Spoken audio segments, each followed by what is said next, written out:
Welcome. This is Isha Das, and welcome to another episode of Wrestling with God.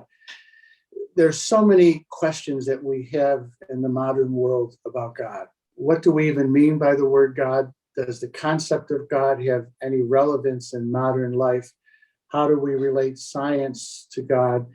And how do we relate God, the concept of God, the understanding of God, the faith in God, in our day-to-day lives? To help us wrestle with that question is my guest from Nashville, Tennessee, Nicholas Bullock. He is a successful music producer, musician, composer, the father of three wonderful boys. His wife is Meredith. She's beautiful and a wonderful wife. And for reasons of full disclosure, Nick is also my oldest son, my favorite oldest son. I have a younger son who's my favorite youngest son, but Nick is my favorite oldest son. So Nick, it's wonderful to have you with us. Thank you for agreeing to do this. Hi, Dad. Yeah. And remember, I'm your father, so you can't disagree with me ever once during this conversation. Sure thing. I'm used to it. Or there will be consequences, young man. No, it's great to have you, and I'm so glad you're doing this. So, Nick, let me begin with this question, but I'll put it in a context. You're part of the demographic that I want to reach in these series of podcasts. You're 41, you're a father, you're busy, you have a full life. How does the concept of God, how does the thought of God, how does that integrate in all that you have to do? You run your own business, you're a husband, and again, you're a father of three young kids. How is God part of the equation? And if so, how? Well, I try, and I think that's probably the key word, but I try to have God present in all aspects of everything you mentioned, from the time I get up to the time I go to bed. And I think it's easy in some aspects of my life, like as a father with three little kids. Meredith and I made the decision that we were going to raise them in a Christian home, or a spiritual home, and a religious home. And so that means that right now, anyway, it's that part of it's pretty easy, because we get to describe and explain everything that we want to, how we want them, our children, to perceive the world and God. But in aspects of my work, most of the people I work with wouldn't agree with everything, or to some degree do, or whatever the case might be, all over the field. So I think that's a lot more maybe subtle, and maybe more of the speak softly and carry a big stick kind of mentality or spirit. And then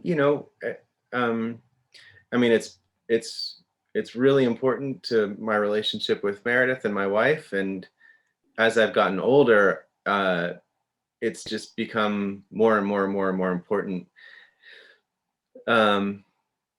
and has had obvious benefits that are completely unexplainable to a degree. Can you give an example? Benefits that are unexplainable. Yeah, well, it's happened on a numerous, like, I'll give you one example. So when we had kids, our roles in the marriage shifted, and Meredith decided that she was going to be a stay-at-home mom. She had always been a great entrepreneur, as you know, but she'd always been a great entrepreneur. She was always great at making money. It was just kind of a weird talent that she had. And so, but when we had kids, the organic shift happened to her just deciding that she wanted to be a stay-at-home mom, which was great for her. All good with me either way. She wants to go from here on out forever, but that's what she's decided to do. So after we had Elijah, our second kid, so all that, the financial pressure or reality was on me. And so there was one particular month where it was December, actually, I remember, and I was $2,000 short from our mortgage, our groceries, whatever the case whatever it was, just, maybe a project dropped out at the last minute and had to get moved. And so that income that I was expecting went away. And out of the blue, we got a phone call. So I prayed about it, and I was like, just whatever is going to happen is going to happen. And I trust that I'm choosing to trust that that's the right mentality to have. That's the right decision to make, to try to walk in faith as opposed to grab and control and manipulate. So lo and behold, really close friends, one of my best friends, her parents came into town, best friends from college. Her parents kind of came into town at the last minute. And I was hanging out with the father, and he just took me aside, totally unbeknownst to nobody knew that I was $2,000 short, but he just said, "Hey, if you ever need anything, life has been very good to me and my wife. We love you like family. If you ever need anything financially, don't ever hesitate to ask, and it's yours." And so I sat there frozen, because I had literally just been, a day before, 2 days before, just kind of freaking out, as anybody does when they don't have money to buy groceries or whatever the case is.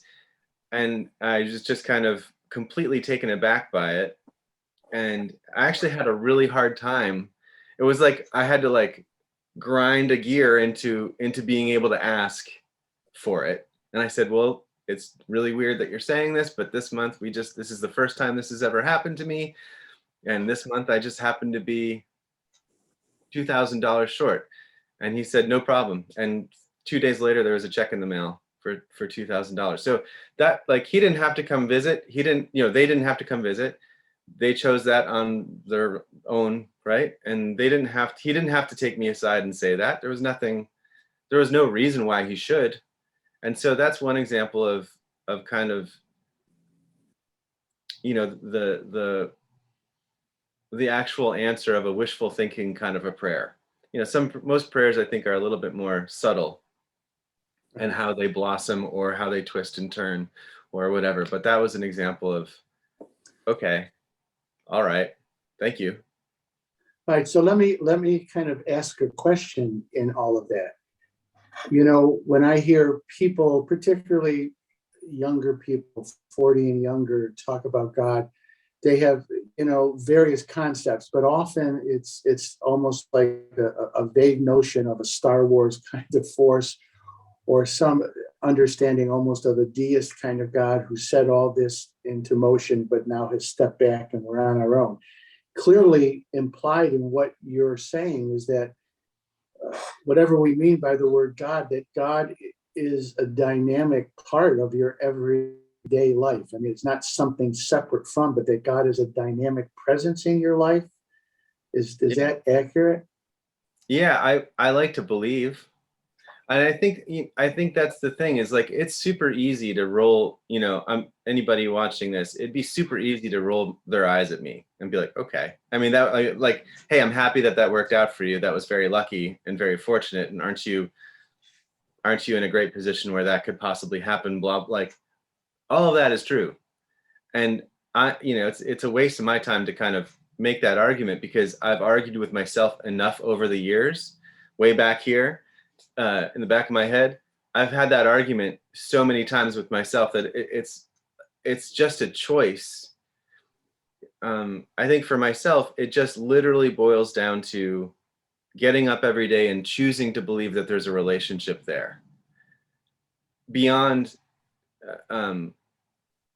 just a big guy in the sky kind of silly, that's, to me, that's just a very and I don't want to tick anybody off, but to me that's just a very kind of sophomoric view of what a power that's great enough to be this creative, to create all the things that are around us. That's just a kind of a silly way of looking at a God. Now, that's the way my kids look at it, because they're kids. They're 4, yeah.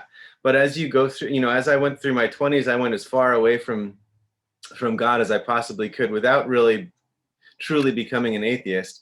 And then as I entered my 30s, late 20s and 30s, and now my just entering my 40s, it's just been an avalanche of over time, little things like that. I mean, that's a good, the example I gave you is, it was not a little thing, but everything from little things to big things that have brought me to the place now where I choose every day to wake up and have that relationship. I choose every day to wake up and have that faith that there is something to have a relationship with, because it's not like all of my prayers get answered. It's not like, I mean, and it's not, you said there's like a real interactive aspect to the relationship. And I like to think so, but it's just a choice that I have to make. Because there's no way that I can prove anything to anybody at any time. That's the whole point. Like, I don't know, how do you prove in a higher power existence? Like you can't. I mean, maybe one day we'll be able to. Maybe we'll be able to travel in our astral bodies into different whatevers, and it's hopefully not through a computer chip in our brain, and something more natural than that. But Yes. So what was it, Nick, in your late 20s and early 30s that moved you away from a kind of almost an agnostic orientation to some sense of there being a God, that there is a God, there is a transcendent reality that is part of our lives? What moved you in that direction? Well, that's a really good question, because I don't know if I have an answer other than a sense of despair in a way, and a sense of questioning who I am, and a sense of, what was happening in my late 20s is, the band I was in for 10 years broke up. We didn't make it quite as far as we all thought we would. And you start to question everything about everything about how you identify yourself in your own existence. At the same time as I was in a series of relationships that were not what they were, that were not what was best for me. And then I met Meredith, and when I was 29, and that kind of natural tug towards that kind of relationship just naturally brings about questions of, well, who am I, and what do I really believe in, and what do you believe in, what do we have in common, and how are we going to grow together? And so I think that was a big part of it. I think just kind of my existential 20s crisis of who I am was a big pull to it. And I just simply started to go back to, I just started going back to church. I mean, I don't even know why. I think one morning I woke up and I was like, I think I need to go to church today. And I think up until that point, I was also making some pretty bad choices in general, looking back in my early 20s and how I treated my body. And I think when I started to realize that I was lacking, like truly lacking there was a hole that I was trying to fill. I think I just started searching for not what would fill the hole, because that can be kind of dangerous. It's pretty easy to, addiction is addiction, whether it's drugs and alcohol or religion or sex or whatever, So, but I think I just naturally was like, okay, well, I'm not happy, I'm not fulfilled, I'm not full. So what is this thing that I'm searching for? And well, you're my dad. You and I have had so many conversations about, like, ultimately, what are we searching here for? There can really only be one thing. Like everything else kind of eventually falls away as you move through life, or you choose to ignore that, and you try to put something else in its place. It's one or the other. And so I think it was just kind of because of my upbringing, going to the schools I went to, going to Catholic school, you as my dad, my mom, mom is my mom, and spirituality always being an option. I think it was very easy for me to say, well, let me check out that option again, in a more of a traditional sense, if that makes sense. Yeah, and something you said I think was very insightful. It was subtle but very insightful, that there was this, and you didn't quite say it this way, but there was this hole in your soul a little bit. Yeah. Oh yeah. And it's not like, okay, you find God and the hole goes away forever. No, it's still there, actually. It's still there, yes. Yeah. And that's what I'm saying. I think that was a very insightful comment that you made, because in my own experience, there's a way that that hole is still there for me too at almost age 66. However, what I've come to discover, and I think this is what you said, what you implied implicitly, what I've come to discover is that hole is a portal to grace. That hole is a portal by which I can begin to relate to something, to God, larger than myself. So it's an interesting paradox. The hole doesn't completely go away. God's not an aspirin that you take that removes all pain and all struggle. But that hole opens us up to a relationship with the divine that allows us to manage our lives in that hole with more wisdom. And I think that's what you were saying implicitly. Let me go back to something. Go ahead. No, I was gonna say, I think you're right, but I think the one thing that I would, well, the one corner that I would color in a little bit more, if that's the right way of saying it, is to me, the whole is that concept of suffering. It's like, which you can't get away from as a human being.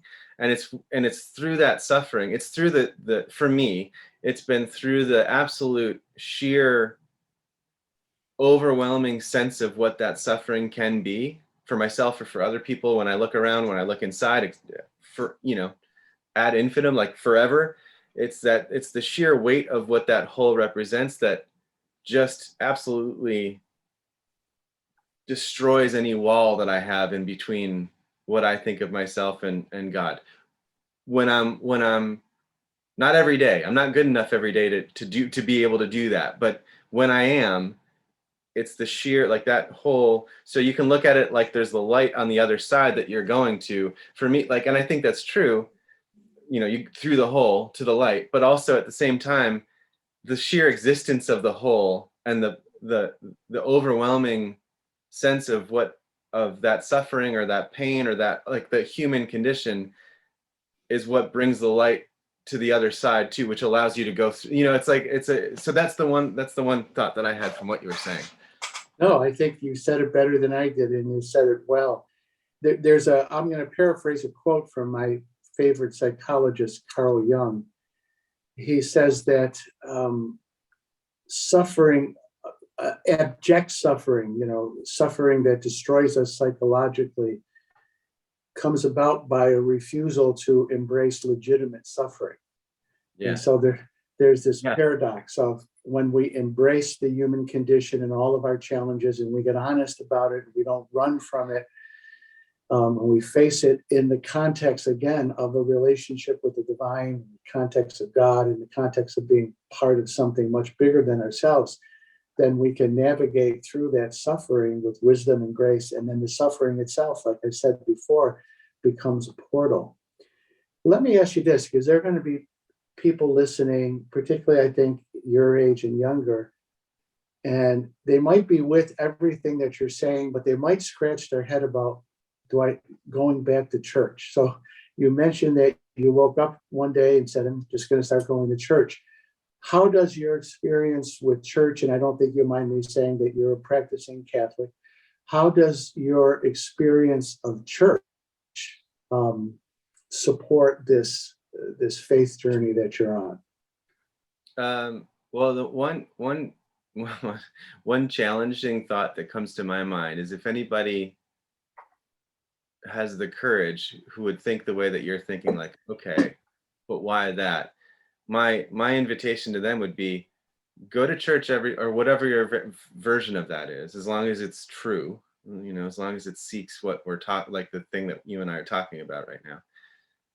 Go do it every Sunday or Saturday for 6 months, and then tell me how you feel. Like that, don't ask why, just do it. Don't the logical brain,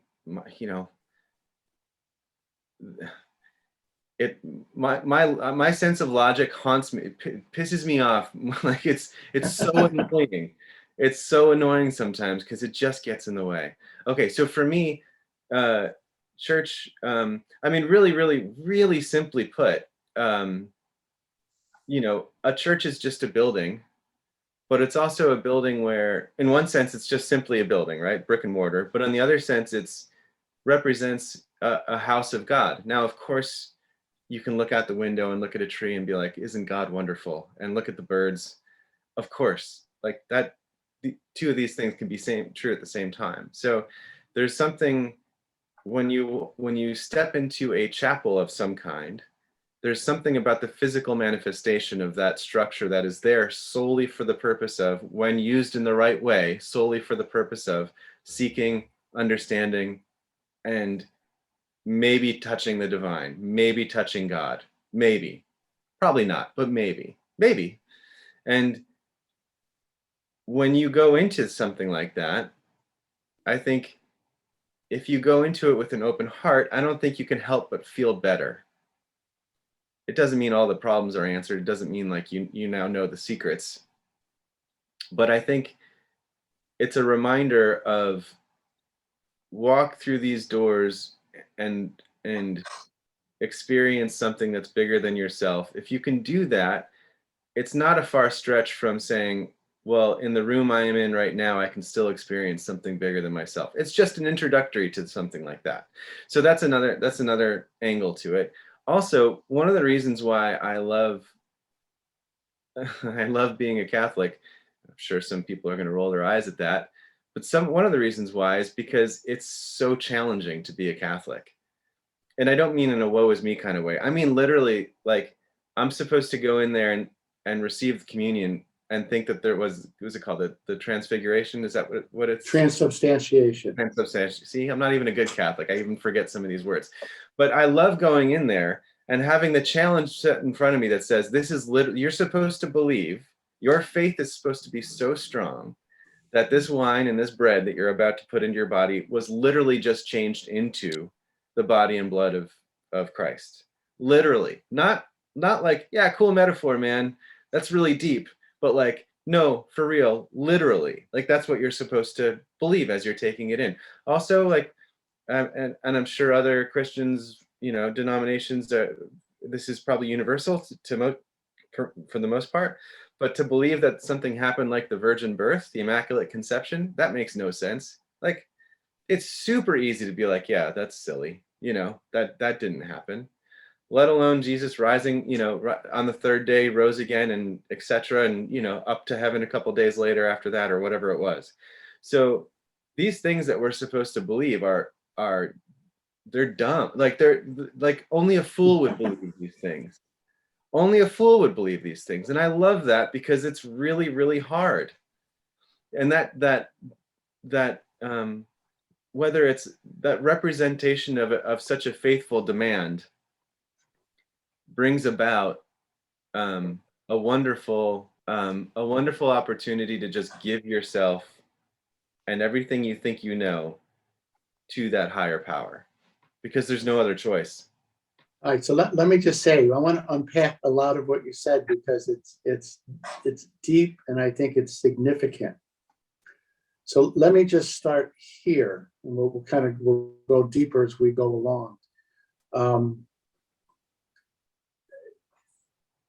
And it's around the question of why go to church, or why have a sacred community that you participate in, etc. Why even have a building? We have become so secular in our culture. Number one, there's not really many natural references to the divine or to a transcendental reality. Our life, once upon a time in Europe, for example, the tallest buildings were the cathedrals. Now the tallest buildings are buildings that make money. And there's nothing wrong with making money. That's not what I'm saying. People don't gather in sacred spaces anymore. They gather at pubs and in gyms. And so I think to have a building that, like you said, is used just for the sacred, just for the worship, I really think it builds up an energy within that building. Yeah. And that building becomes a portal, so that when we enter into these sacred temples, these sacred spaces, there is a different kind of energy that is percolating within those buildings. Now, then we take it with us. We learn how to bring it into our everyday lives. But I think we need time away from the noise. We need time away from the busyness. We need a sacred day to enter into a sacred space, and physically a church, a temple can be a sacred space. So I'm just unpacking what you said. That's at one level. I love this piece about, my favorite Catholic saint is Francis of Assisi, the 12th century saint. And he was often referred to as a fool for Christ. And there's something about realizing, again, I'm just unpacking what you're saying, and then I want you to comment. There's something in the faith journey about realizing the limits of our intellect, that our intellects can go very far, but there's always a limit, because our minds were not made, our minds were created in such a way to know creation. They weren't necessarily created to delve the depths of the Creator. Yeah. So that it really takes a leap of faith, not irrationality, but a sort of a transrational leap of faith. Like, I don't understand how this works. Right. And I'm like you, I love going to Holy Communion, and I try to stay out of my head and explaining it. I just know that for me, it is an encounter with Jesus, and I don't want to try to explain it or rationalize it, because then I get tied up in knots. Yeah. So again, implicit in what you're saying is the realization that our intellects can only go so far, and then we have to take a leap beyond our intellects, not into irrationality, but what I call transrationality. Sure. Thoughts, comments? Yeah. I think that's the crux of it. And I think when you there's a lot of demand for you. One of the things you said earlier was that I hit the demographic that you're hoping that you want the most interaction out of, or that you want to help ultimately, Right. Whatever way that means for them. And I think for somebody who's my age, give or take 5 years, maybe 10 years younger than me, I think there are so many demands on our attention. And maybe it was always like this, but I wasn't alive in the 20s. I wasn't alive in the 1820s, so 1920s or 1820s. But there's so much demand for us to worship in other ways. Like, it's super, going back to addiction and how that can seem to fill a hole sometimes, right? This whole, like, how often do you go to a restaurant and you look around, maybe pre-COVID, but even now at this point, maybe you go around and how many people are staring at their phone? It depends on, I guess it just all depends, but I'm sure everybody can relate to that sense of looking around and be like, wow, everybody at this table right now is on their cell phone. So it's really easy for us to give our attention and to give our experience away to something that is not us and not of us and not good for us or whatever. And I'm not hating on technology. I'm just saying it's super easy for us as millennials or as Gen Zers, whatever comes after millennials. It's very easy for us to give our attention to things that do not point us in the direction of spirit. Well, and I also think you use the word worship. I also think if you go to the root, and I can't remember what the actual root is, but worship also means to shape. So we all are worshiping something. Some people worship God, some people worship sex, some people worship themselves. Sure. We all have an operational God. Yeah. And that operational God shapes us for good or for bad.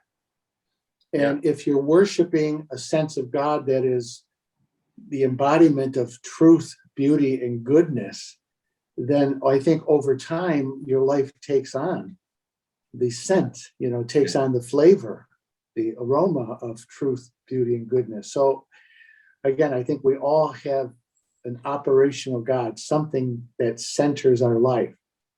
The only question is it worthy of us? And does it really help evolve us in the highest direction? Let me ask you this question that I think people will probably be having, shifting gears a little bit, but not entirely. I'm not going to ask you to define God, but Well, how would you describe God? What does God, when you hear the word God, when you think about it, what does it evoke in you? What does it mean to you? well, that's a good question, but it's a very I can go in a million different directions with it because I think on different levels the answer changes. And so on one level, God is a choice. God just represents a choice of making of performing an action that I have seen in my own life and in other people's lives that bring about something that makes life worth it. So God represents that choice. Um, That choice that brings meaning into your life. That's what I think you mean yeah, by worth it. and you know It one deepens your. Go ahead. yeah, one thing that I would say too is I think some people can look at that statement and say, well, that's great, but you know, this does that for me as well, and that does that for me, you know. But I don't know if that's really true. Well, it's hard for me to, you know, it's hard for me to say what's true for somebody else because that's a slippery slope. But I do think it's a universal. So I'm gonna leave that alone for now. I do think Well, it's let me kind of help you a little bit. One of the American philosophers I like is William James, and he was a pragmatist. And then I'm really doing a very, unfair synopsis summary. But he says that truth is pragmatic. That, and my translation, you can tell that something is true is because it's pragmatic. It makes a positive difference. My translation of that is whatever it is that we worship that organizes our life, does it make us more honest, more loving, more present, more real? And I think, again, this is a whole nother discussion, but I think that's how we begin to know if something is true or not. yeah, Jesus had a line. He said, all men will and women will know that you are my disciples by your love for one another. So whatever we're into, is it evolving us and bringing out the very best in us? yeah. To me, that then is a reflection of truth or not. Yeah. Well, that goes right back to the heart of your question too. The first thing that I said is God is this idea of a choice that brings me in alignment. But another part of God, the action hero, the action figure, is every day that I make a record with an artist, and he comes in and he's brilliant. He's just amazing, and or she's brilliant and she's just amazing. And through the course of working with them, I can see where their hole is. That sounds weird. That sounds terrible. We're not going to edit that. That's too precious. I can see I can see where their soul. I can see where their Where the wound is. yes. I can see that because they it's such a gift. It's such a wonderful gift that brings my work meaning that people are comfortable enough to share that with me. And by the way, I have to share my wounds with them too, because it can't be a one-way street for that trust and that rapport to really be there. But I see them work through a small little tiny fraction of what that wound is as we're working together. And so the only thing that I ever do now, I am me through all the 41 years of my existence. I was born into the family I was born into. I was interested in the things that I'm interested in. I have the talents that I was kind of innately born with, and then I have the talents that I had to work really hard to get. All of this is true, and all of this makes up how I'm able to communicate with this artist. That being said, all of that is work, you know, all of that is kind of like the weapon, or so to speak, or the tool that I think I choose to try to funnel God through when I'm in the middle of a session with the person. And the person could be an atheist, they could be whatever. It doesn't matter what they are. If they're genuinely seeking, I also only work with people who are genuinely seeking. That's definitely true. But if they're when they're genuinely seeking, it's definitely, for me, it's God, the action hero, that is working his way through me and this person, and working through the relationship to kind of just learn, you know, for them to learn a little bit more about where that wound comes from, and maybe just heal a little tiny bit. So there's God, the idea and the choice. There's God, the action hero, and then for me personally, what is this idea of God? It's ultimately just what I really hope is there. Like, because again, I have no proof. And one day I'm going to die. And one day my kids are going to die. My grandkids are going to die. And this is just, I was born and I'm going to die. And I wonder what happens when we're dead. And part of me certainly, like, the part that's afraid of death desperately hopes that there's something on the other side. And then the part of me that is confident in my sense of Christ and confident in my idea of God or my feelings of God, there's a, like, however you describe what happens after we die, that, however it's been described, however it will be described, almost doesn't matter. I just know that when that moment comes, like, I'm not going to be walking alone. That's the feel that, and again, it all comes down to a choice. For me, it started as a choice 10 years ago, 15 years ago, when I kind of reoriented my life towards what is God and God, or this sense.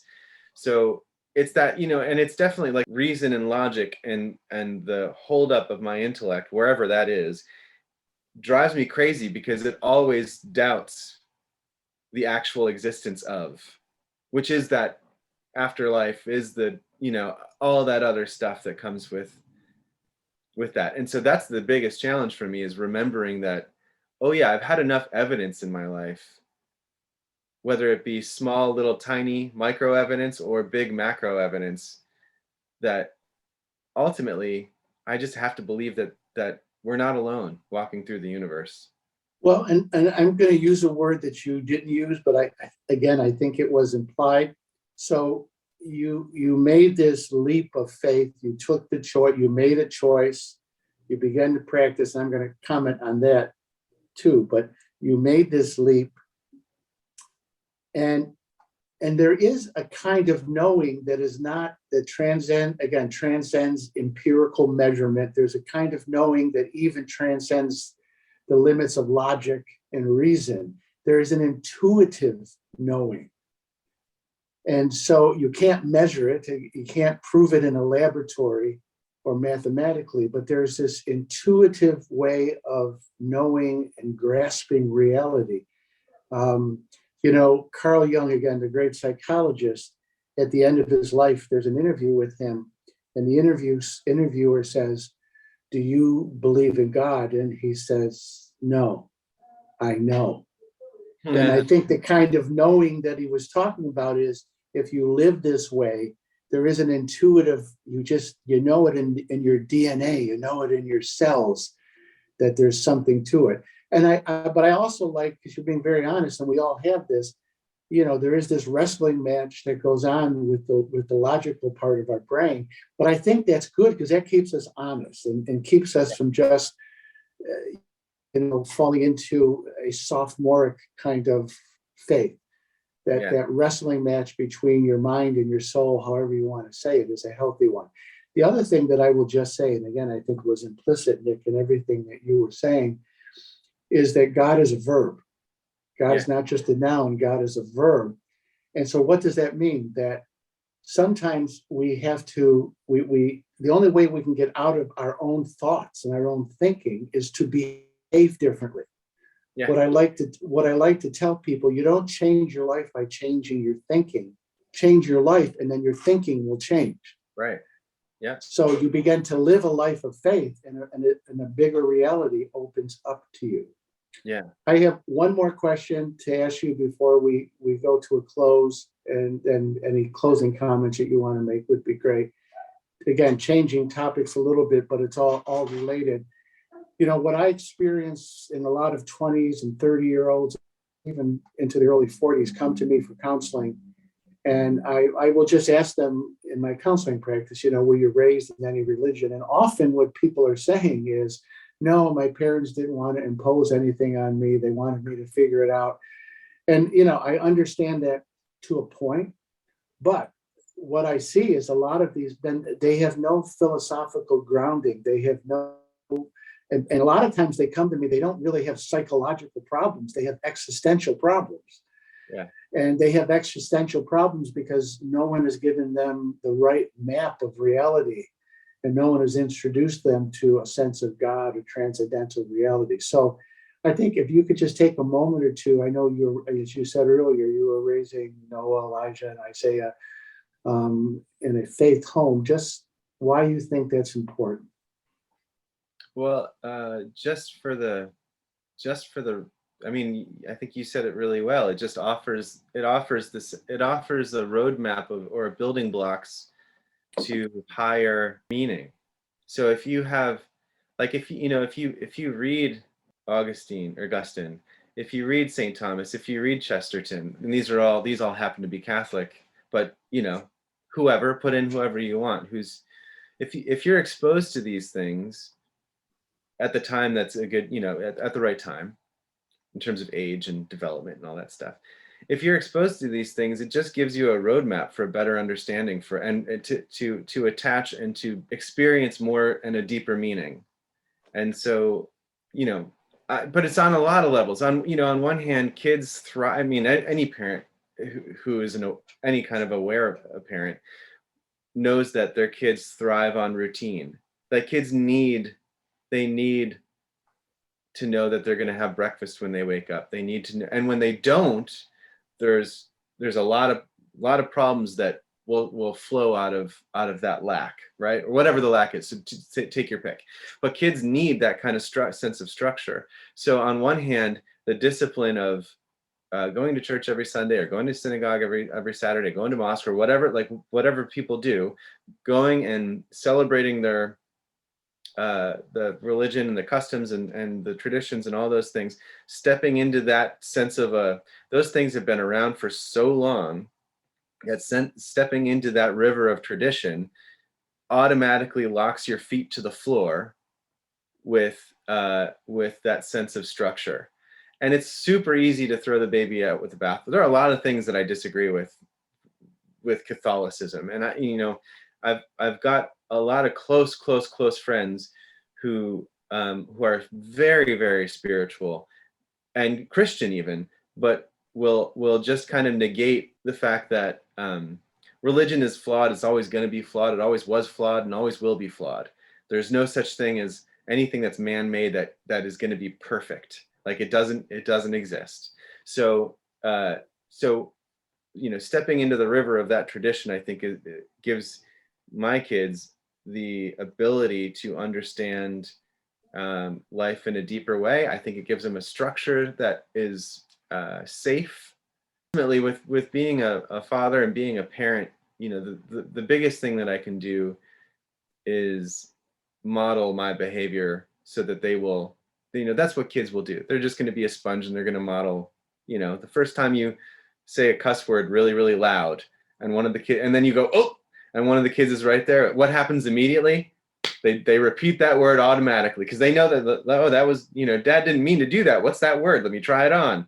And there it is, right? So so they're going to model all the, they model the behavior around them. They model the behavior that you do. So I don't know if this is a great answer, but I think ultimately I want to give my kids and myself, by the way, as much of a relationship with God as they can possibly have, because ultimately I think that does them a tremendous benefit in the long run. No, that's a perfect answer. And I'll just share a quick story. This was probably about 8, 9 years ago. My wife's sister had to go in for a kidney transplant. And we got the notice, and she was off. It all happened like that. And my father-in-law was still alive, Sam, and he lived with us. And Alana, my youngest stepdaughter, was living with us at the time. And instinctively, what we did was we all got on Sam's bed in his bedroom, Vicky, myself, Alana, and Sam, and we prayed a rosary for Nice. for Susie and her surgery. And we didn't even think twice about it. And that's because that was part of, we were all raised Catholic, and that was just part of our tradition. And when we felt this wanting to help in some way, we just naturally went back to that ritual. And I don't mean ritual in a superficial way. We went back to that beautiful ritual to help us connect with God for Susie. So I think when we give kids that foundation, I think that is perfect, and you're doing that. And, people roll their eyes sometimes at the word religion, and at the Assisi Institute here, we teach a lot of yoga. And I tell them, well, the word religion and yoga mean the same thing. And they look at me, well, religion means to bring together and to unify. That's what it means. Yeah. And what does yoga mean? It means union.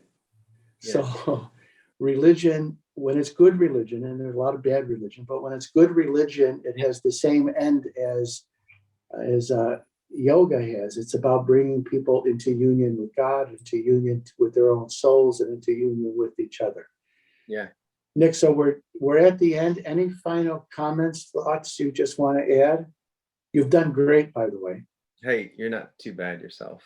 Thank you. No, I think the last thought, just to finish what we were just talking about, is also to teach your kids that there's something, to teach your home, to have your home always know that there's something bigger than yourself. I think is also just does wonders for one's self, even in a selfish way. Like it brings about a lot of really good, being aware of other people, it brings about a lot of good awareness. And then, yeah, I mean, just what I said earlier, I think if anybody's rolling their eyes at any part of this, I get it, and it's all good. And yeah, I dare you to just go to church or whatever, go to a good one, ask around for what a good one is, and go for 6 months, not for a day, because you might hear something that you really disagree with on day one, and then be like, these people are stupid and foolish and selfish, and but go for 6 months, go to a bunch of different ones. It doesn't matter, as long as they're all seeking that as long as they're all truly seeking. Yeah. Yeah. Well, Nick, we'll close. I just want to say, as your father, it's a wonderful joy to be able to do this with you, and trying not to choke up. Yeah. Thank you, and I'm very proud of you, and I think you have a lot of wisdom. So thank you very much. And sometime down the road, we'll do part 2 of this. Great. And I just want to remind people that this will be up on YouTube, so please give it a like, make a comment, subscribe, forward it to a friend. And those of you that are listening to it as a pure podcast, please send it to somebody and pass it on to your friends. And we're going to have more and more of these kind of conversations. So again, Nick, thank you. And I want to thank everybody for being with us. God bless you and have a good day.